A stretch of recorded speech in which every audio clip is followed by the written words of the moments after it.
बिस्मिल्लाहिर्रहमानिर्रहीम। अस्सलामुअलैकुम। बकरे की चापे मज़ेदार, वो भी 25 मिनट के अंदर गली हुई मक्खन की तरह मैं आपको बनाना सिखाऊंगी। इसको आप चाप ग्रेवी मसाला या फिर चाप का सालन भी कह सकते हैं। तो स्टार्ट करते हैं अपनी रेसिपी को। आप लोगों ने वीडियो को स्किप नहीं करना, एंड तक देखना है। तमाम इजी तरीका शेयर करूँगी। चाप ग्रेवी मसाला मज़ेदार कैसे बन के तैयार होता है।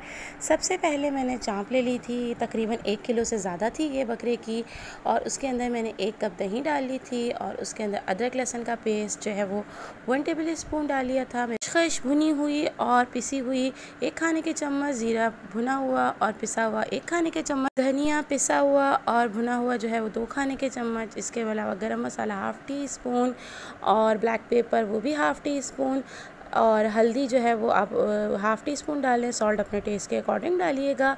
Red chilli powder 1 tablespoon जाएगा इसमें। आप अगर स्पाइस ज़्यादा लेते हैं थोड़ा ज़्यादा डाल दें। इसको जो है अच्छे तरीके से जनाब मिक्स करके हम मैरिनेट कर लेंगे। अगर आप इसको थोड़ी देर रखना चाहें तो रख लें। तो बस मैंने ये फ़ौरन ही मसाला लगाया था और इसको जो है मैंने बना लिया था जब तक मैं प्याज वगैरह भून रही थी।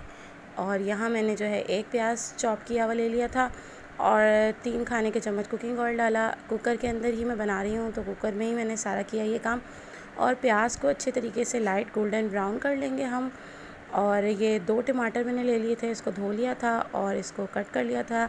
आप ये देख सकते हैं प्याज मेरे जो है वो लाइट गोल्डन ब्राउन हो चुके हैं। इसको मैंने ब्लेंडर में डाल लिया प्याज को, और साथ ही इसके जो है मैंने टमाटर चॉप किए थे 2 टमाटर वो डाल लिए, ग्राइंड कर लिया।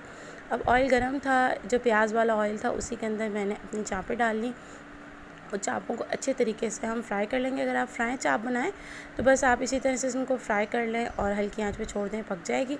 तो चाप फ्राई भी आपकी इसी तरीके से रेडी हो जाएगी। लेकिन मैं चाप ग्रेवी मसाला बना रही हूँ तो इसके लिए मैंने टमाटर प्याज का पेस्ट जो ग्राइंड करके रख लिया है। चापों को अच्छी तरीके से लाइट गोल्डन ब्राउन कर लिया, तकरीबन 3 से 4 मिनट के लिए भून के हाई फ्लेम पर। इसके बाद जो मेरे टमाटर प्याज का मसाला था वो भी इसके साथ हम डालेंगे। फ्लेम को हाई करेंगे, अच्छे तरीके से भूनेंगे। जो हमारे मसाले का कलर जो है ना वो चेंज हो जाए जनाब, इतना हमने इसकी भुनाई करनी। तकरीबन जो है 5 से 6 मिनट तो हम इसकी भुनाई करेंगे ही तेज़ आंच पे। और ये आप देख सकते हैं जो हमारी ग्रेवी है वो इस फॉर्म में आ जाएगी। अच्छी सी खुशबू आ रही है, बहुत ही मज़ेदार बनती हैं ये चाप ग्रेवी मसाला। आप इसको जो है मोटे नान के साथ या फिर आप इसको चावल के साथ खाएं जनाब, मज़ा ही दोबाला हो जाता है इसका। ये देखें भुनाई इसकी अच्छे तरीके से हो रही है और कलर इसका चेंज हो गया है। ये झटपट से रेसिपी रेडी हो जाएगी। हार्डली 5 मिनट हम इसको भून लेंगे और फिर हम कुकर जो है इसको दम लगा देंगे। और ये 20 से 25 मिनट में हमारी मज़ेदार सी चापें जो है ना वो रेडी हो जाएंगी। ठीक है, बस कुकर का इस्तेमाल करना आना चाहिए। अगर आपको आता है तो आप कुकर इजीली इस्तेमाल करें और बनाएं, और अगर नहीं आता तो बिल्कुल भी इस्तेमाल नहीं कीजिए क्योंकि ख़तरनाक भी हो सकता है। अच्छा, अब हम इसके अंदर पानी डालेंगे। हम इतना पानी डालेंगे कि जितना हमारी ग्रेवी इसके अंदर बने उससे तकरीबन आप थोड़ा सा आधा कप ज़्यादा डाल लें। ठीक है, अब जो है मैंने कुकर को अच्छे तरीके से प्रेशर कुकर को बंद कर दिया है। ठीक है, इसको बंद करने का तरीका ये है कि इसकी चूड़ियाँ आपस में आप मिला लेंगे और इसको घुमा के बंद कर देंगे, और उसके ऊपर का जो कैप है वो आप लगा दें।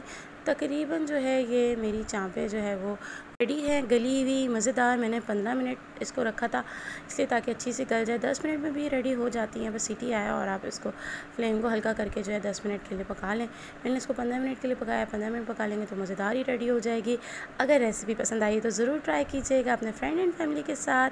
अल्लाह हाफ़िज़।